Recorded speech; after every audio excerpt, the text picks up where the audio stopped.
শুভ বিজয়া। নমস্কার, আমি স্বপ্না। দেশ এবং দেশের বাইরে যে যেখান থেকে ভিডিওটি দেখছেন আপনাদের সবাইকে জানাই শুভ বিজয়া দশমীর প্রীতি ও শুভেচ্ছা। স্বপ্নাস ব্লগে সবার আমন্ত্রণ। আমার শাশুড়ি মা যতদিন বেঁচে ছিলেন, বিজয়া দশমীর দিন সকালবেলায় যখন কচুর শাক তুলে আনতেন রান্না করার জন্য, একটাই কথা বলতেন, আনু না কচুর শাক, ডেগা চাইলের ভাত, এমনই নিদারুণ আমার মাও আরো বাপ। এই প্রবাদটা আমার শাশুড়ি মা প্রতি বছরই বলতেন, আমারও মুখস্থ হয়ে গেছে। দশমীর দিনে যখন কচুর শাক রান্না করা হয়, এই কথাটা আমার সব সময় মনে পড়ে। এমনিতেই কচুর শাক দেখলেও আমার এই কথাটা মনে পড়ে। আজ বিজয়া দশমী। দশমীতে কচুর শাক রান্না করা হয়, তাই উনি সকালবেলায় বাইরে থেকে এই কচুর শাকগুলি কেটে আনলেন। এগুলি বাংলা কচুর শাক, কেউ লাগাই নাই, এমনি এমনি এই শাকগুলো হয়। এটা আমরা দশমীর দিন রান্না করি। বাংলা কচুর শাকগুলো আনার পর একটা একটা করে বেছে ভালোভাবে ধুয়ে নিয়েছি। এখন কেটে একবারেই পাতিলে নিয়ে নিলাম। এভাবেই বসিয়ে দেব। আজ আমরা পান্তা ভাত খাবো। গতকাল বেশি করে একটু চাউল দিয়েছিলাম, ওই ভাতে জল দিয়ে রেখেছি, ওটাই খাওয়া হবে। রাতে অল্প করে খেসারির ডাল ভিজিয়ে রেখেছিলাম, এখন বেটে নিয়েছি, কুচিয়ে নিয়েছি পেঁয়াজ আর কাঁচামরিচ। স্বাদ মতো লবণ দিয়ে ভালোভাবে কষলিয়ে মেখে নেব। প্রতিদিনের মতো নতুন একটি পর্ব সাজানোর প্রয়াস করছি। দশমীর রান্নাবান্না, খাওয়া দাওয়া এইসব নিয়ে আশা করছি আপনাদের সবার ভালো লাগবে। তাই অনুরোধ রইল, পর্বটি প্রথম থেকে শেষ পর্যন্ত দেখুন। খুব সুন্দর মতো ডালটাকে মাখিয়ে নিয়েছি। বাজার থেকে পুঁটি মাছ এনেছিলেন, মাছগুলো কেটে অল্প কয়টা ভাজার জন্য রেখেছি, আরগুলো ধুয়ে ফ্রিজে রেখে দিয়েছি।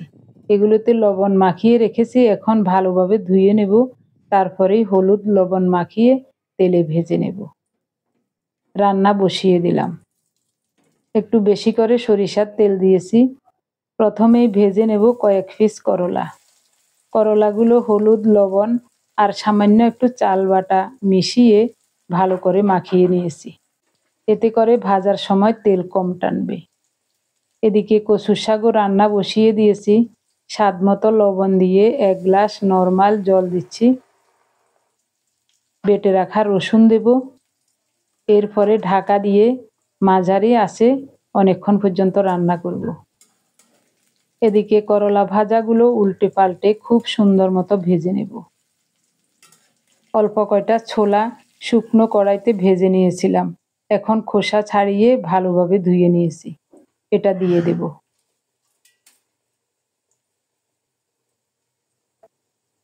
আবারও ঢাকা দিয়ে রান্না করব।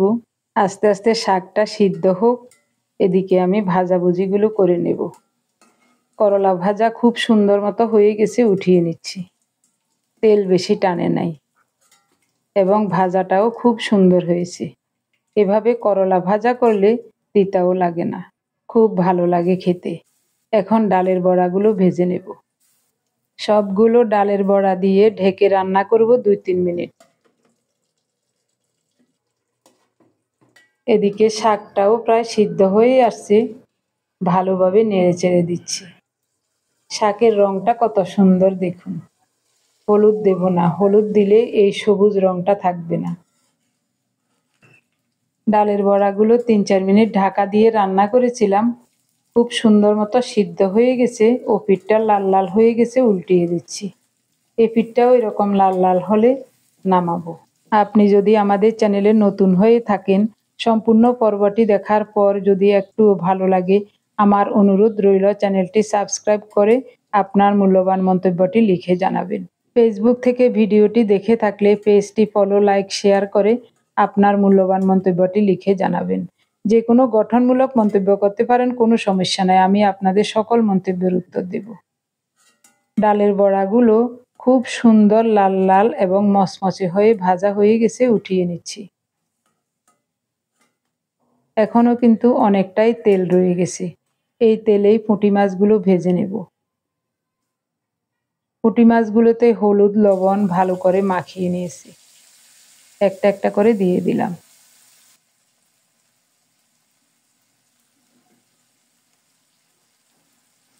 একটু ঘুরিয়ে দেব কড়াইটা, প্রতিটা মাছের গায়ে যেন তেল ভালোভাবে লাগে, তাহলে খুব সুন্দর মতো ভাজা হবে।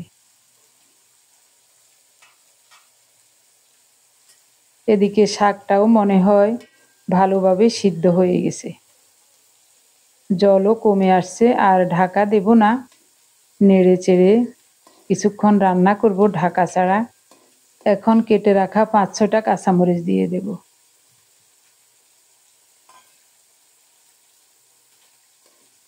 শাকের জল শুকিয়ে গেছে, এখন শুধু নাড়তে হবে, কোনো প্রকারে যেন দাগ না লাগে। 2 চুলায় রান্না বসিয়ে একবার এদিক একবার ওদিক করছি। এদিকে পুঁটি মাছগুলো 1 পিঠ সুন্দর মতো ভাজা হয়ে গেছে। ও পিঠটা এরকম লাল লাল হলে নামাবো।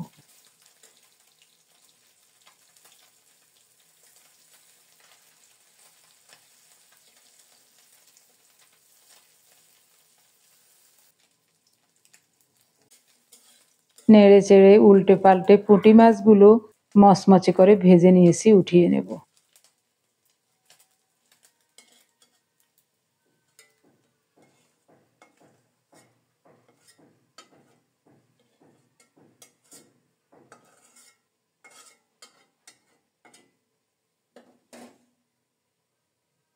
আরও একটু সরিষার তেল দেব।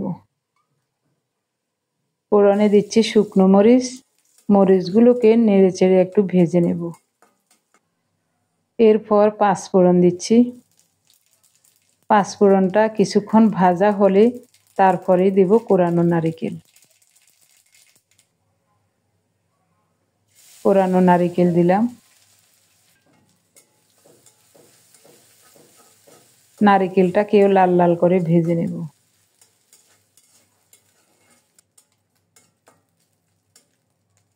খুব সুন্দর মতো নারিকেল ভাজা হয়ে গেছে, এখন কচুর শাক দিয়ে দেব।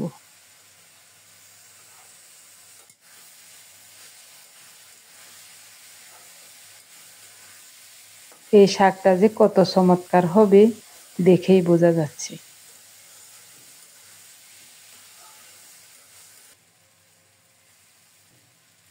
কচুর শাক রান্না করা একেবারেই সহজ। এখানে আমি একটু রসুন দিয়েছি, রসুন না দিলেও নিরামিষভাবেও রান্না করা যায়, রসুন না দিয়েও রান্না করা যায়। আমাদের বাড়িতে যখন কোনো ঠাকুর ভোগ হয় তখন কচুর শাক রান্না করা হয় নিরামিষভাবে, নারিকেল কুচানো ফোড়নে দিয়ে, খুবই চমৎকার হয়। এবার নেড়ে চেড়ে একটু জলটা শুকিয়ে নেব। এভাবে নাড়লে কচুর শাকের ডাঁটাগুলো ভালোভাবে মিশে যাবে, আর গোটা গোটা থাকবে না। খুব সুন্দর মতো রান্নাটা হয়ে গেছে, উল্টে পাল্টে কচুর শাকটা এখন নামিয়ে নেব। রান্না শেষ।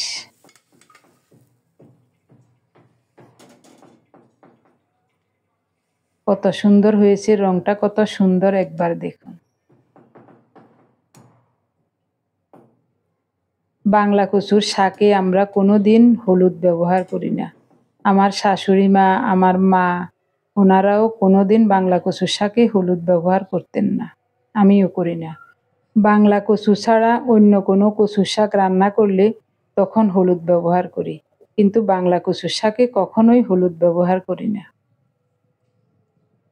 3 রকমের ভাজা একসাথেই রেখেছি।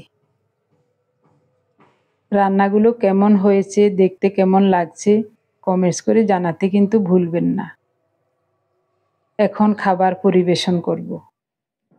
টেবিলে সব নিয়ে নিলাম।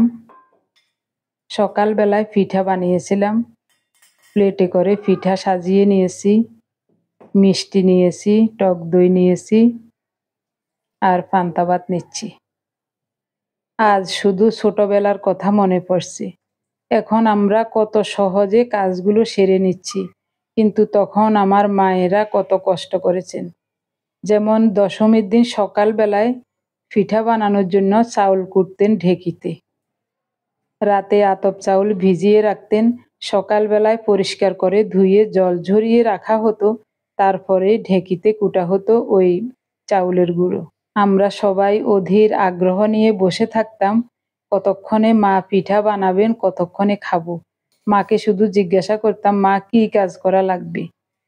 তো মা যে যে কাজ করতে বলতেন ওই সব কাজগুলি আগেই এগিয়ে রাখতাম। বেশিরভাগ সময় আমার বাবা নারকেল ভেঙে নারকেল কুড়িয়ে রাখতেন। মা তখন গুঁড়ি কোটা শেষ হলে পিঠা তৈরি করতে বসতেন।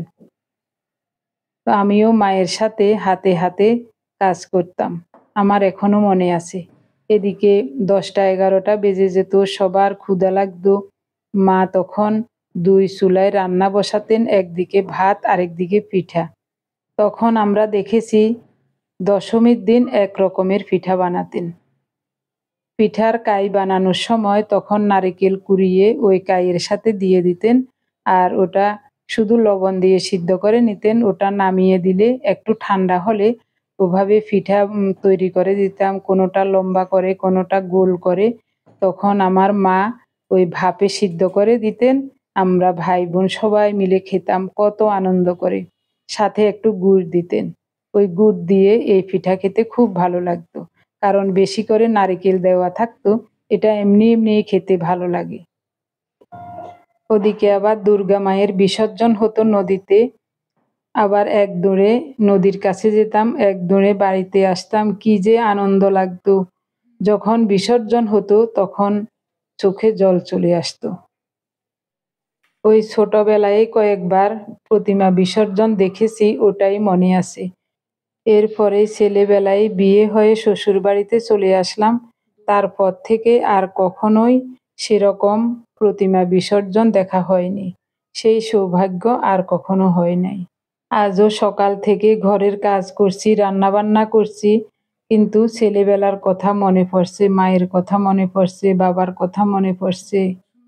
ভাই বোন সবাই মিলে মায়ের হাতের তৈরি পিঠা খেয়েছি অনেক আনন্দ করে। এইসব কথাগুলি খুব মনে পড়ছে। একটা প্লেটে দশমীর খাবারগুলো মনের মতো করে সাজিয়ে নিয়েছি। দইয়ের বাটিতে একটা চামচ দিতে হবে।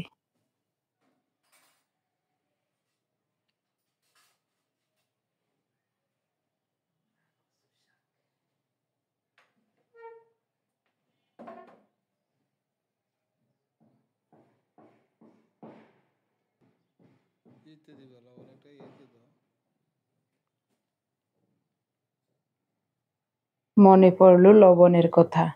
পান্তা ভাত খেতে একটু লবণ না হলে ভালো লাগবে না। লেবু, কাঁচামরিচ, সাথে একটু লবণ।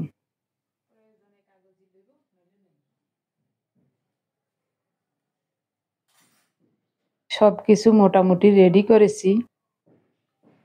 এবার আপনাদেরকে দেখাবো বিজয়া দশমীর খাবারগুলো পরিবেশন করাটা কেমন হয়েছে।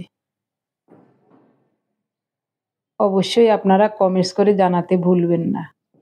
আমার শাশুড়ি মা বলতেন, আনুনা কচুর শাক, ডেগা চালের ভাত, এমনই নিদারুণ আমার মা আরও বাপ।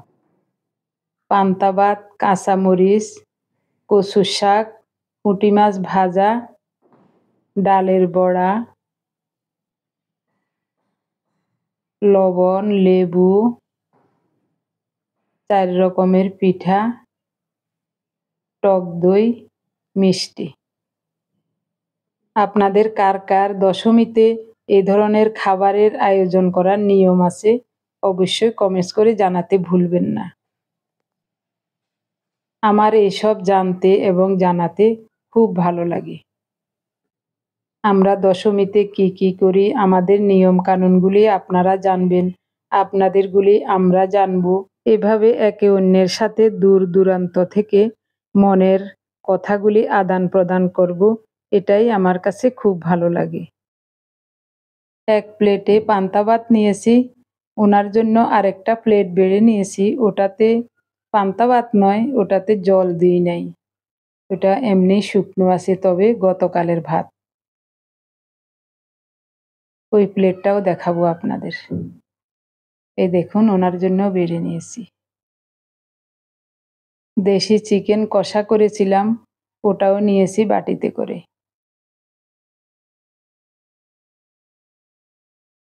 এখন খেয়ে বলবো রান্নাগুলি কেমন হয়েছে, খেতে কেমন লাগছে।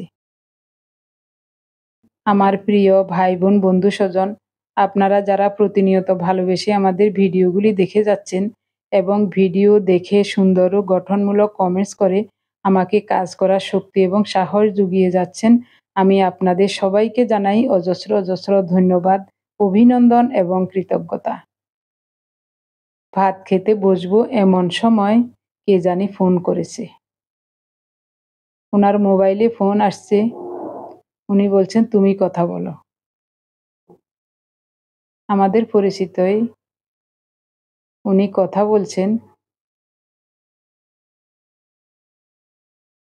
কচুর শাকটা এত যে চমৎকার হয়েছে, এভাবে সহজ পদ্ধতিতে একবার কচুর শাক রান্না করে না খেলে বুঝতেই পারবেন না এই রান্নাটা কতটা চমৎকার হয়। লবণ দিয়ে পান্তা ভাত মেখে নিয়েছি, ডালের বড়া, পুঁটি মাছের ভাজা দিয়ে খেতে খুবই চমৎকার লাগছে। কোনটা রেখে কোনটা দিয়ে খাই, অনেক ভালো লাগছে। সকাল থেকে এখনো কিছুই খাইনি। আজ হলুদ চা খাওয়ারও সময় পাই নাই, কারণ হলুদ বাটতে একটু সময়ও লাগে, ওই ঝামেলার কাজটা আজ করি নাই। আজ সকাল থেকে শুধু রান্নাঘরেই আমার দিন কেটে গেল। এক হাতে সব জোগাড় করে রান্না করা, পরিবেশন করা এত সহজ কাজ নয়। যদিও সব সময় বলি কাজ করতে আমার ভালো লাগে, আনন্দ লাগে। হ্যাঁ, এটা ঠিক। তবে যখন যেদিনে বেশি কাজের চাপ পড়ে সেদিন পায়ে ব্যথা করায়। দাঁড়িয়ে দাঁড়িয়ে রান্না করা, সব হাঁটাহুঁটার কাজ, এ কারণে পায়ে ব্যথা করায়। আজও পায়ে ব্যথা করছে। খাওয়া দাওয়ার পরে আর কোনো কাজ করব না।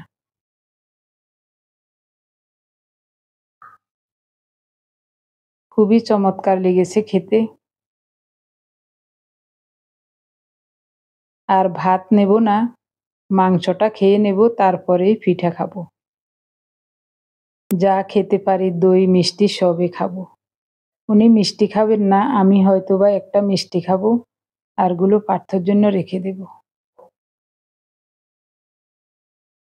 অনেকদিন পর পান্তা ভাত খেয়েছি, খুব ভালো লেগেছে। আরো খেতে পারতাম কিন্তু খাবো না, আর আরো পান্তা ভাত আছেও। একটু পিঠা খেতে হবে, অনেকগুলো পিঠা বানিয়েছি, এগুলোও খেতে হবে।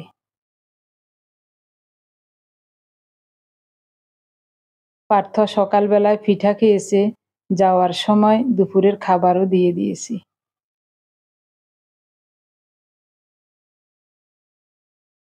মাংসটা শুধু শুধু খাবো। আমার মেজো মেয়ে রুমা কক্সবাজার থেকে দেশি রাতা মোরগ পাঠিয়েছিল, অনেক বড় একটা। তো অর্ধেকটা ওই দিন রান্না করেছিলাম, আর অর্ধেকটা আজ রান্না করেছি। কি যে ভালো লাগছে খেতে। সাদা রুটি বানিয়েছিলাম, মাংসের ঝোল দিয়ে খাবো। আমার প্রিয় ভাই বোন বন্ধু স্বজন, এতক্ষণ পর্যন্ত ভিডিওটি দেখার জন্য আপনাদের সবাইকে জানাই অজস্র অজস্র ধন্যবাদ, অভিনন্দন এবং কৃতজ্ঞতা। সবাই ভালো থাকুন, দেখা হবে আগামী পর্বে।